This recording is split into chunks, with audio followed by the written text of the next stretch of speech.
Astronomers from the California Institute of Technology this year came to the conclusion that there are at least 100 billion planets in our galaxy. The study provided evidence that the planetary systems in the galaxy are the norm by analysing planets orbiting the star called Kepler-32. Not all of the planets are habitable for life forms like ours though.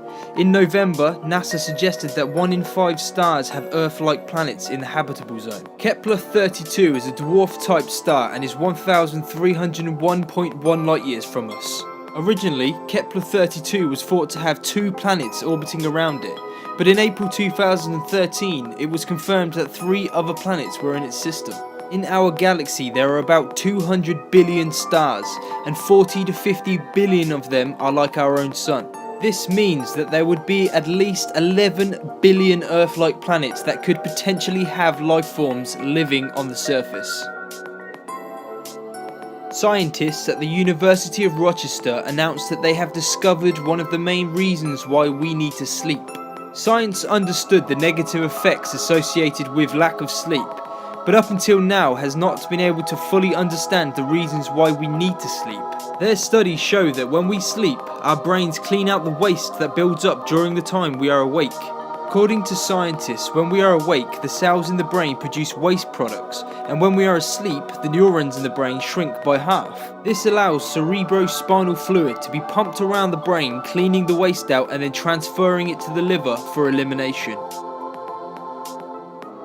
Researchers at the Oregon Health and Science University have announced that they had cloned human embryos and collected stem cells from them. For more than a decade, scientists have struggled to overcome the technical problems to create batches of the body's master cells, but it seems they have succeeded. The cloned embryos were also grown into specialized skin cells and heart cells, which is the first step towards transplant medicines.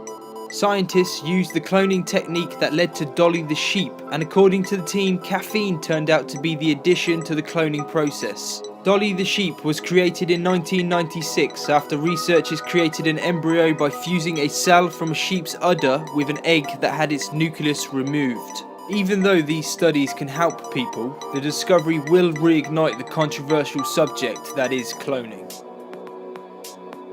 Scientists have discovered the origin of cosmic rays. Studies have shown that at least some of the harmful rays come from supernovas. Cosmic rays are high-energy particles that are shot through space at nearly the speed of light. The mystery of where they came from has baffled scientists for 100 years. The cosmic rays do not affect us here on Earth because of the Earth's atmosphere. However, they do crash into the air molecules high in the upper atmosphere, creating showers of charged particles, some of which reach the ground. The study found evidence from gamma rays that had come from the decay of a type of particle called a neutral pion. This is created when cosmic rays interact with the material surrounding a supernova. The next question will be whether the majority of cosmic rays come from exploding stars or just some of them. The human brain is an extremely complex system. This has made studying the brain and understanding how it works a difficult task in neuroscience. However, scientists have succeeded in growing mini human-like organoids in vitro. One of the organoids is a small brain and is created by culturing human pluripotent stem cells in a 3-dimensional rotational bioreactor. Other small organs have been grown as well, including liver buds and kidneys, providing better models for studying human disease than their animal equivalents like mice. By creating these mini organs, scientists can study and try to understand what causes certain diseases. These are just some of the brilliant discoveries mankind has achieved in 2013. There are lots of other scientific discoveries that are just as impressive, and I can't wait to find out what discoveries will be announced in 2014. I hope you enjoyed this video. Make sure to check out some of my other videos, like and subscribe for much more to come, and I'll see you next time.